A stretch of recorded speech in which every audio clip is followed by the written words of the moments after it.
నమస్తే, welcome to four sides TV news twilight. నేను విజయశంకర్. ముందుగా హెడ్లైన్స్ చూద్దాం. కొల్లేరు సమస్యపై సీఎం చంద్రబాబు సమీక్ష. కోర్టు తీర్పులు, పర్యావరణ అంశాలపై చర్చ.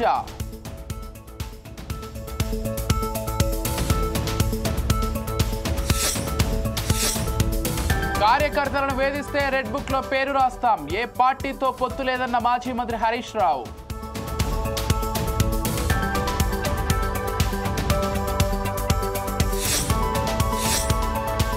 ఎమ్మెల్యే రాజా సింగ్ కు మరోసారి బెదిరింపు కాల్స్. నిందితులపై కఠిన చర్యలు తీసుకోవాలని విజ్ఞప్తి.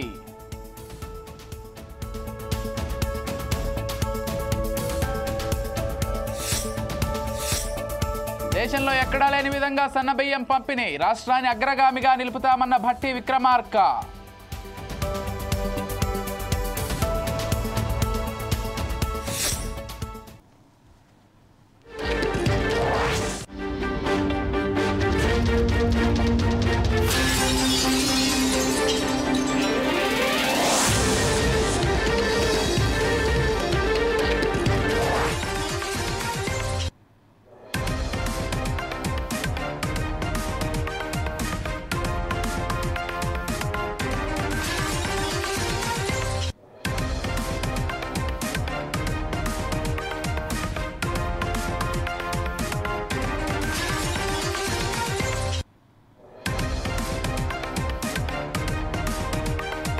బ్రేకింగ్ న్యూస్ చూస్తున్న బీఆర్ఎస్ అధినేత మాజీ సీఎం కేసీఆర్ కీలక నిర్ణయం తీసుకున్నారు.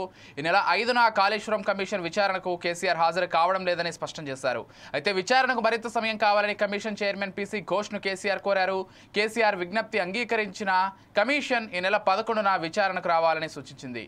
కాగా ఈ నెల 9న కమిషన్ విచారణకు మాజీ మంత్రి హరీష్ రావు హాజరు కానున్నారు.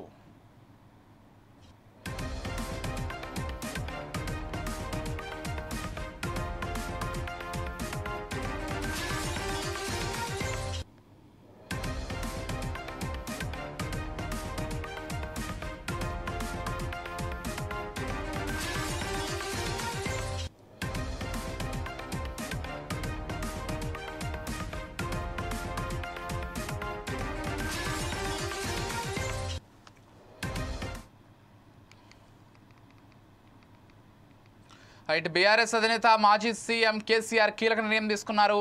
ఈ నెల 5న కాళేశ్వరం కమిషన్ విచారణకు కేసీఆర్ హాజరు కావడం లేదని స్పష్టం చేశారు. అయితే విచారణకు మరింత సమయం కావాలని కమిషన్ చైర్మన్ పీసీ ఘోష్ను కేసీఆర్ కోరారు. కేసీఆర్ విజ్ఞప్తి అంగీకరించిన కమిషన్ ఈ నెల 11న విచారణకు రావాలని సూచించింది. కాగా ఈ నెల 9న కమిషన్ విచారణకు మాజీ మంత్రి హరీష్ రావు హాజరు కానున్నారు. ఇదే అంశానికి సంబంధించి మరింత సమాచారం అంచడానికి మా ప్రతినిధి లెనిన్ ఫోన్ ద్వారా సిద్ధంగా ఉన్నారు. చెప్పండి లెనిన్.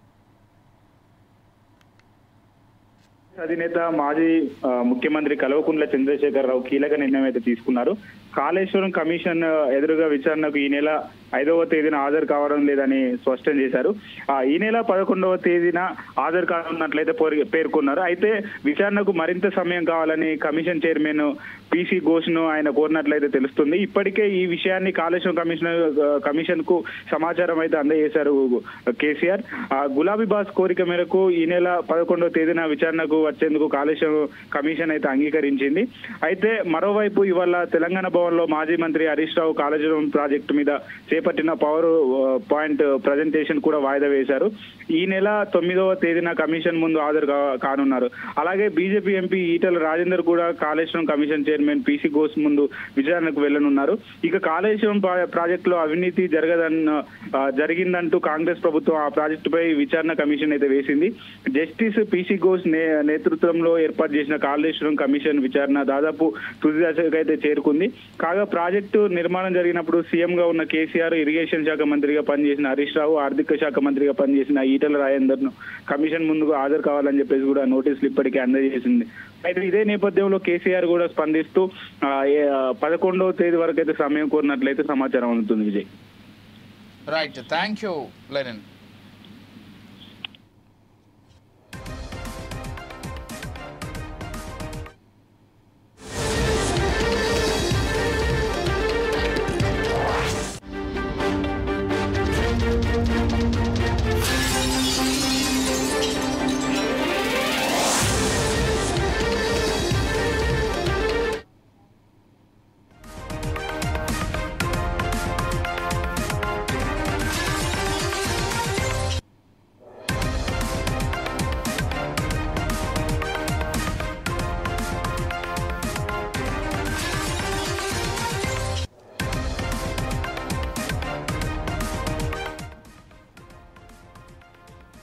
పోలీసులు ఇతర అధికారులకు హరీష్ రావు వార్నింగ్ ఇచ్చారు.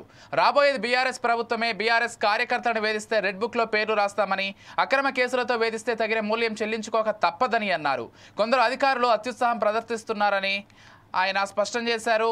ఇక అధికారులను హెచ్చరిస్తున్నా జాగ్రత్తగా ఉండండి. ప్రభుత్వం మెప్పు కోసం ప్రయత్నిస్తే తర్వాత ఇబ్బందులు తప్పవంటున్నారు హరీష్ రావు. స్వంతగానే ఉంటది, ఒంటరిగానే మళ్ళీ అధికారంలోకి వస్తుంది, 100 సీట్లతో అధికారంలోకి వస్తుంది తప్ప ఏ పార్టీతో బీఆర్ఎస్ పొత్తు పెట్టుకోదు. ఎవడో పెట్టుకుంటామన్నట్టు ఇంకోడెవడో పెట్టుకుంటారన్నట్టు మాట్లాడుతుండ్రు. ఎవరితో పొత్తు పెట్టుకోము. బీఆర్ఎస్ కేసీఆర్ నాయకత్వంలో మళ్ళీ అధికారంలోకి వచ్చేది ఖాయం. ఇలా ప్రజలే కోరుకుంటున్నారు. ఎక్కడ పోయినా అదే చర్చ జరుగుతుంది. ఏదో 4 ఎక్కువ వస్తాయి అనుకొని ఓటేసినాం బిడ్డ. కేటీఆర్ గారు కూడా చెప్పి ఉన్నారు, ఎవడెవడైతే అధికారులు ఇవాళ ఎక్సెస్గా ప్రవర్తిస్తున్నారో మనం కూడా తప్పకుండా రెడ్ బుక్లో రాసి పెట్టండి, వాళ్ళకు తగిన గుణపాఠం చెప్తాం. అనవసరంగా అన్యాయంగా మా బీఆర్ఎస్ కార్యకర్తల్ని వేధించిన, అక్రమ కేసులు పెట్టిన దానికి తగిన మూల్యం చెల్లించుకోక తప్పదు. కొందరు అధికారులు అత్యుత్సాహం ప్రదర్శిస్తున్నారు. అతిగా ఉన్నాయి లేని పెట్టి కేసులు పెట్టి ఇవాళ ప్రభుత్వంతో మమ్మల్ని ఇబ్బంది పెట్టే ప్రయత్నం చేస్తున్నారు. తెలుసు మాకు ఏ అధికారి ఎక్సెస్ చేస్తుండో, ఎవరెవరు ఏం చేస్తున్నారో అన్నీ తెలుసు మాకు. అన్నీ కూడా గమనిస్తున్నాం జాగ్రత్తగా. బిడ్డ జాగ్రత్తగా ఉండాలని చెప్పి నేను అధికారులందరినీ కూడా హెచ్చరిస్తా ఉన్నా.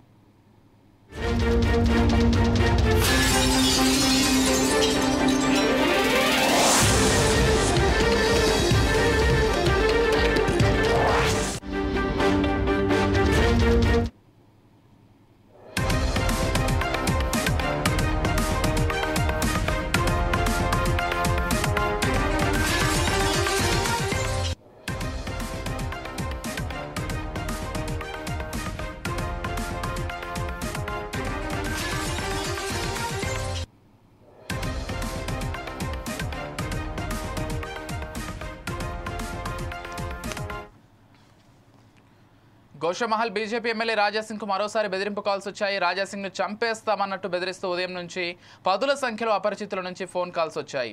దీంతో ఆయన కాల్ లిస్టును బయటపెట్టారు. ఆవులను బలి ఇవ్వొద్దని ఆయన ప్రచారం చేస్తుండడంతో గుర్తు తెలియని వ్యక్తులు తనను కాల్ చేసి నరికేస్తామని బెదిరిస్తున్నారని రాజాసింగ్ తెలిపారు.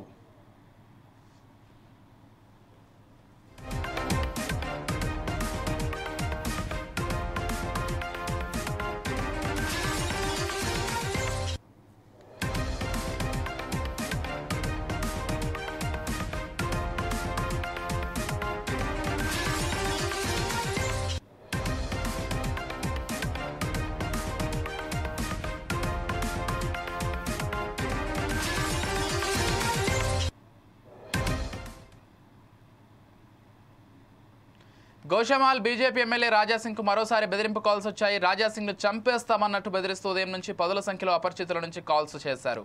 దీంతో ఆయన కాల్ లిస్టును బయటపెట్టారు. ఆవులను బలివ్వదని ఆయన ప్రచారం చేస్తుండడంతో గుర్తు తెలియని వ్యక్తులు తనను కాల్ చేసి నరికేస్తామని బెదిరిస్తున్నారని రాజాసింగ్ తెలిపారు. ఇదే అంశానికి సంబంధించి మరింత సమాచారం అందించడానికి మా ప్రతినిధి లెనిన్ ఫోన్ ద్వారా సిద్ధంగా ఉన్నారు. చెప్పండి లెనిన్.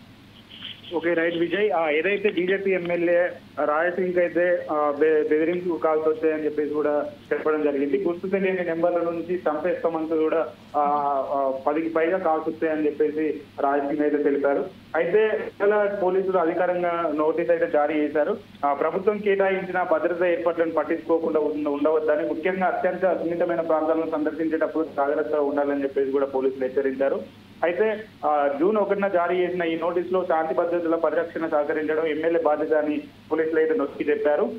బుల్లెట్ ప్రూఫ్ వాహనాన్ని ఉపయోగించడం ద్వారా మిమ్మల్ని మీరు రక్షించుకోవాలని, ప్రభుత్వం కేటాయించిన 1+4 భద్రతా సిబ్బందిని తప్పనిసరిగా ఉపయోగించుకోవాలని మీరు మరోసారి విజ్ఞప్తి చేస్తున్నామని చెప్పేసి కూడా నోటీసులో పేర్కొన్నారు. అయితే గోషామాల్ నియోజకవర్గానికి ప్రాతినిధ్యం వహిస్తున్న రాజసింగ్ తరచుగా బెదిరింపు కాల్స్ అందుకుంటున్నప్పటికీ తన కేటాయించిన బుల్లెట్ ప్రూఫ్ వాహనం లేదా భద్రతా సిబ్బంది 1+4 లేకుండా తిరుగుతున్నారని చెప్పేసి కూడా పోలీసులు తెలిపారు.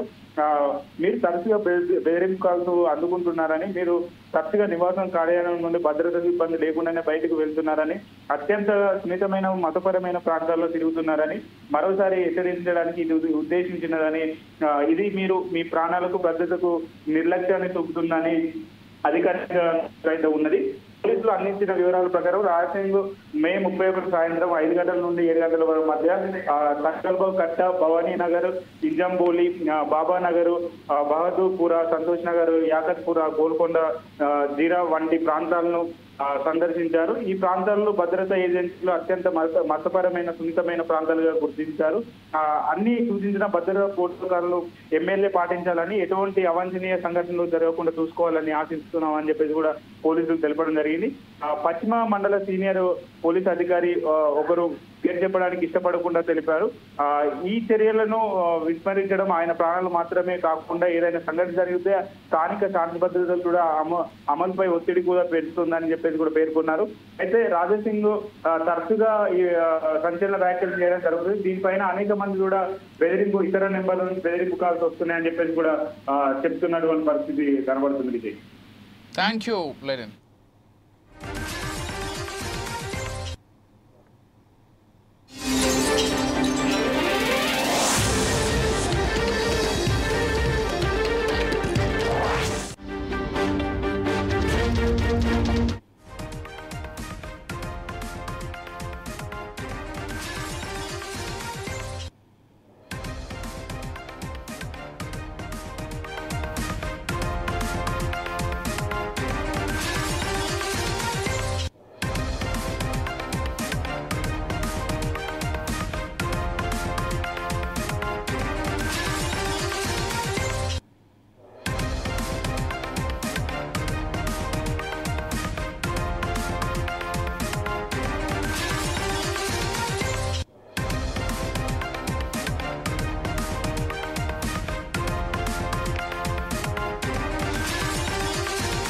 రిజర్వ్ బ్యాంక్ ఆఫ్ ఇండియా 2000 రూపాయల నోట్ల గురించి కీలక ప్రకటన చేసింది. వీటిని మే 19, 2023 ఉపసంహరించాలని నిర్ణయించినప్పటికీ 2 ఏళ్ల తర్వాత కూడా ప్రస్తుతం 6181 కోట్ల రూపాయల విలువైన నోట్లు ఇంకా ప్రజల వద్ద ఉన్నాయని ఆర్బీఐ తెలిపింది. ఈ నోట్లు ఇప్పటికీ చెల్లుబాటు అవుతాయని, అంటే వాటిని లావాదేవీల కోసం వినియోగించుకోవచ్చని ఆర్బీఐ స్పష్టం చేసింది.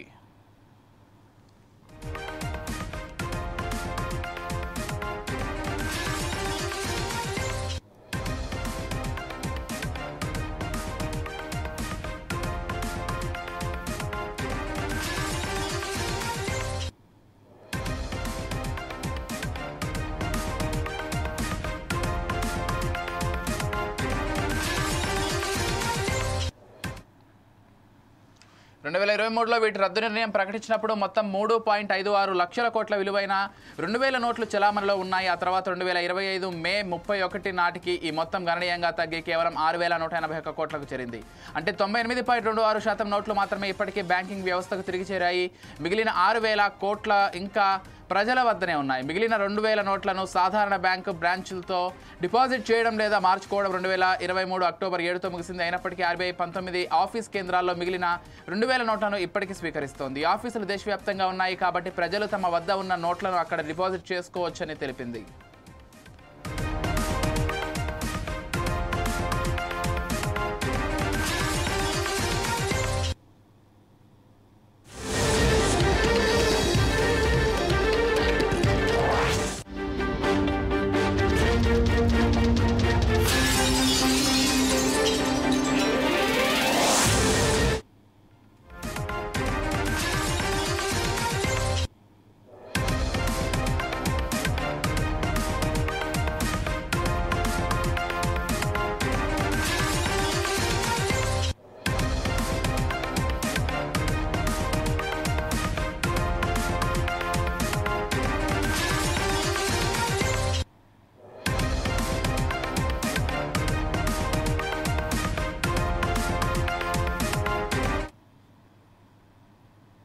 నటుడు కమల్ హాసన్ కన్నడ భాషపై చేసిన వ్యాఖ్యలు తీవ్ర దుమారం రేపుతున్నాయి. థగ్ లైఫ్ ఈవెంట్లో కన్నడ భాష తమిళం నుంచి పుట్టిందని వ్యాఖ్యానించారు కమల్ హాసన్. ఈ వ్యాఖ్యలు కన్నడ భాషను తక్కువ చేసేదిగా ఉందని కన్నడ సంఘాలు తీవ్రంగా అభ్యంతరం వ్యక్తం చేస్తున్నారు. కమల్ హాసన్ క్షమాపణ చెప్పాలని కన్నడ సంఘాలు డిమాండ్ చేస్తూ నిరసన చేపట్టారు.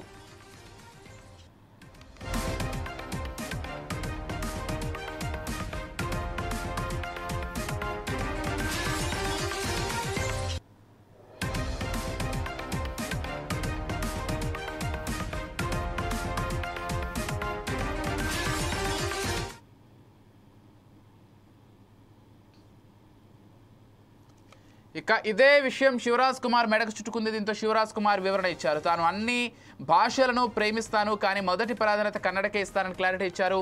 మరోవైపు కర్ణాటక హైకోర్టును కమల్ హాసన్ ఆశ్రయించారు. తగ్ లైఫ్ సినిమాను కర్ణాటకలో విడుదల చేయాలని పిటిషన్ దాఖలు చేశారు. సినిమా విడుదలను అడ్డుకోవద్దని కర్ణాటక రాష్ట్ర ప్రభుత్వం, రాష్ట్ర పోలీసు శాఖ, చలనచిత్ర వాణిజ్య సంస్థలను ఆదేశించాలని పిటిషన్లో కోరారు.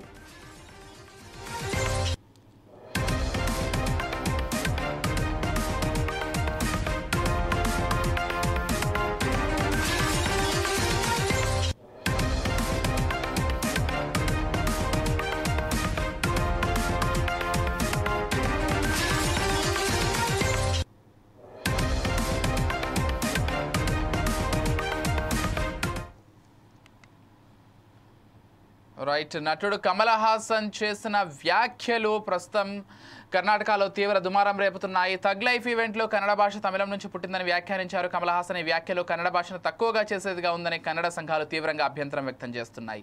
కమల్ హాసన్ క్షమాపణ చెప్పాలని కన్నడ సంఘాలు డిమాండ్ చేస్తూ నిరసన కూడా చేపట్టారు. ఇదే విషయం శివరాజ్ కుమార్ మెడకు చుట్టుకుంది. దీంతో శివరాజ్ కుమార్ వివరణ ఇస్తూ తాను అన్ని భాషలను ప్రేమిస్తాను, కానీ మొదటి ప్రాధాన్యత కన్నడకే ఇస్తానని కూడా క్లారిటీ ఇచ్చారు. మరోవైపు కర్ణాటక హైకోర్టును కూడా కమల్ హాసన్ ఆశ్రయించారు. తగ్ లైఫ్ సినిమాను కర్ణాటకలో విడుదల చేయాలని పిటిషన్ దాఖలు చేశారు. సినిమా విడుదలను అడ్డుకోవద్దని కర్ణాటక రాష్ట్ర ప్రభుత్వం, రాష్ట్ర పోలీసు శాఖ, చలనచిత్ర వాణిజ్య సంస్థలను ఆదేశించాలని పిటిషన్లో కోరారు. ఇదే అంశానికి సంబంధించి మరింత సమాచారం అందించడానికి మా ఫిలిం రిపోర్టర్ సంపత్ ఫోన్ ద్వారా సిద్ధంగా ఉన్నారు. చెప్పండి సంపత్. ఏదైతే కన్నడ భాషపై కమల్ హాసన్ చేసిన వ్యాఖ్యలు తీవ్ర దుమారం రేపుతున్నాయని చెప్పాలి. ఏదైతే తమిళ నుంచి కన్నడ భాష పుట్టిందనే మాటలు వచ్చే విధంగా కమల్ హాసన్ ఒక తగ్ లైఫ్ ఒక ఈవెంట్ దగ్గర మాట్లాడిన సందర్భంలో కూడా అయితే దీనికి సంబంధించి కూడా ఈ మాట శివరాజ్ కుమార్ క్లాప్స్ కొట్టారనేసి కొన్ని వీడియోస్ కూడా వైరల్ అవుతున్న నేపథ్యంలో ఈ వివాదం అంతా కూడా శివరాజ్ కుమార్ మెడల్ చుట్టుకున్నట్టుగా అయిపోయింది. తాను కూడా దాని వివరణ తెలియజేస్తూ కూడా తాను అన్ని భాషలను ప్రేమిస్తానని, కానీ మొదటగా కన్నడ భాషకే ప్రాధాన్యత శివరాజ్ కుమార్ వివరణ కూడా ఇవ్వడం జరిగింది. అయితే ఈ నేపథ్యం ఏదైతే వివాదాస్పద వ్యాఖ్యలు చేసిన నేపథ్యంలోనే కన్నడలో కూడా తగ్ లైఫ్ సినిమా అయితే త్వరలో రిలీజ్ కానున్న కమల్ హాసన్ మూవీ తగ్ లైఫ్ సినిమాను కూడా విడుదల ఆఫ్ చేయాలని కూడా ఫిల్మ్ ఛాంబర్ కూడా కోరినట్టు తెలుస్తుంది. అయితే దీనికి సంబంధించి కూడా కమల్ హాసన్ ఏదైతే కన్నడ హైకోర్టు కూడా పిటిషన్ కూడా వేయడం జరిగింది. ఆ సినిమాను కూడా ఇక్కడ రిలీజ్ చేయాలని కూడా తను కోర్టులో పిటిషన్ వేయడం కూడా జరిగింది. ఇప్పుడు ఈ కమల్ హాసన్ చేసిన వ్యాఖ్యలు ఒక తమిళం నుంచి కన్నడ పుట్టిందనే ఈ నేపథ్యంలో ఈ మాటలకి ఇప్పటికే చాలా తీవ్ర విమర్శలు వస్తున్న నేపథ్యంలో తన సినిమాను కూడా కన్నడలో రిలీజ్ చేయాలని తన కోర్టులో పిటిషన్ వేయడం కూడా జరిగింది. Vijay. Right, thank you Sampath.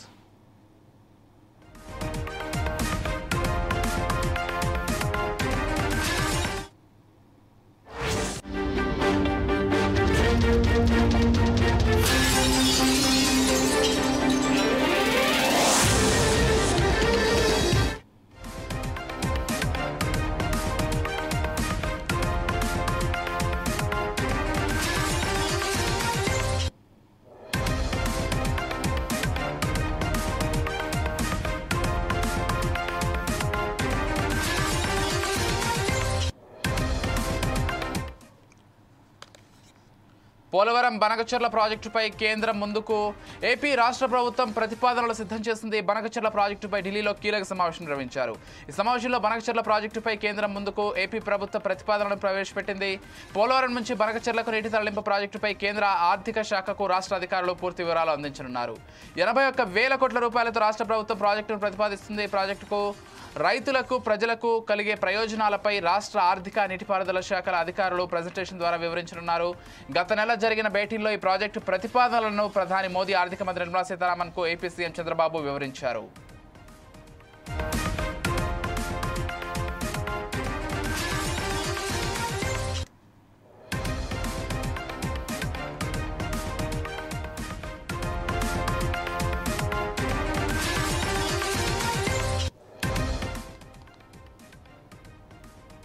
Polavaram Banakacherla ప్రాజెక్టుపై కేంద్రం ముందుకు ఏపీ రాష్ట్ర ప్రభుత్వం ప్రతిపాదనలు సిద్ధం చేసింది.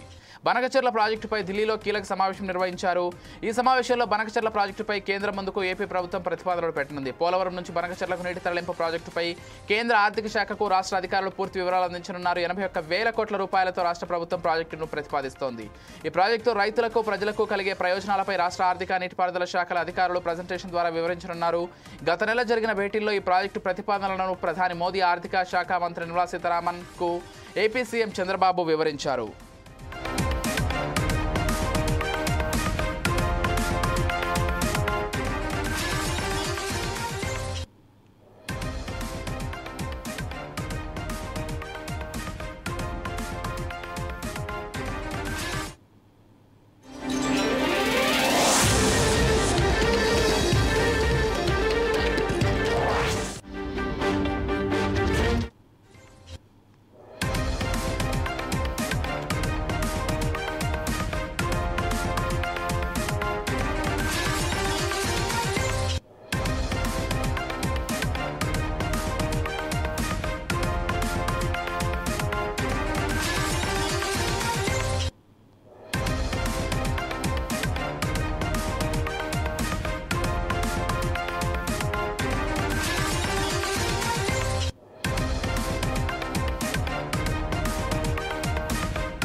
ఐపీఎల్ 2025 సీజన్ చివరి దశకు చేరుకుంది. రేపు గుజరాత్ రాష్ట్రం అహ్మదాబాద్ నరేంద్ర మోదీ స్టేడియంలో ఆర్సీబీకి పంజాబ్ కింగ్స్కి మధ్య ఫైనల్ ఫైట్ జరగనుంది. ఇంకొన్ని గంటల్లో మొదలు కానున్న ఐపీఎల్ గ్రాండ్ ఫినాలే కోసం క్రికెట్ అభిమానులు ఆసక్తిగా ఎదురుచూస్తున్నారు. ఆర్సీబీ, పీబీ, కేఎస్ జట్ల మధ్యలో జరగనున్న ఫైనల్స్లో ఏ జట్టు గెలిచినా తమ తొలి టైటిల్ సొంతం చేసుకున్నట్లవుతుంది.